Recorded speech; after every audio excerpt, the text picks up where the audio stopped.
والطاغوت اسم من الطغيان، والتاء فيه للمبالغة. فما هو الطاغوت الذي اشتق من الطغيان؟ يقول ابن القيم رحمه الله: الطاغوت كل ما تجاوز به العبد حده من معبود أو متبوع أو مطاع. كل ما تجاوز به الإنسان حده، وإنما قال ما تجاوز به حده من أجل أن يصدق عليه أنه طغيان، من معبود أو متبوع أو مطاع. فمثلا الأصنام التي يعبدها الكفار تسمى طواغيت،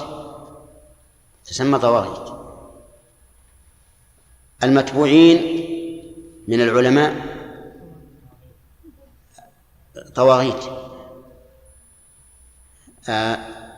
المتبوعين من المطاعين من الأمراء كذلك أيضا طواغيت.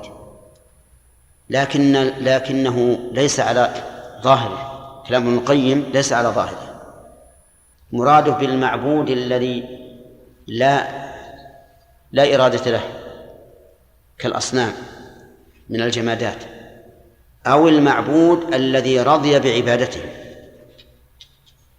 وأما المعبود الذي عبد وهو لا يرضى بالعبادة فلا يسمى طاغوتا. ولهذا لا يمكن أن نسمي عيسى بن مريم طاغوت. نعم. وكذلك أيضا المتبوع، العلماء الذين لا يرضون أن يعبدهم الناس ليسوا طواغيت.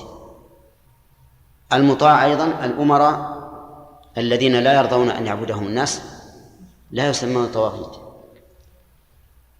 فكلام ابن القيم ليس على إطلاقه.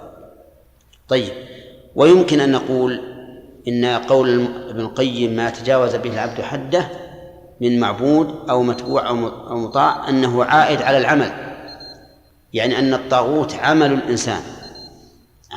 الإنسان في معبوداته أو من يطيعهم أو من يتبعهم، يعني معصية الله في طاعة هؤلاء، فيكون الوصف بالطغيان عائدا على الفعل لا على المفعول.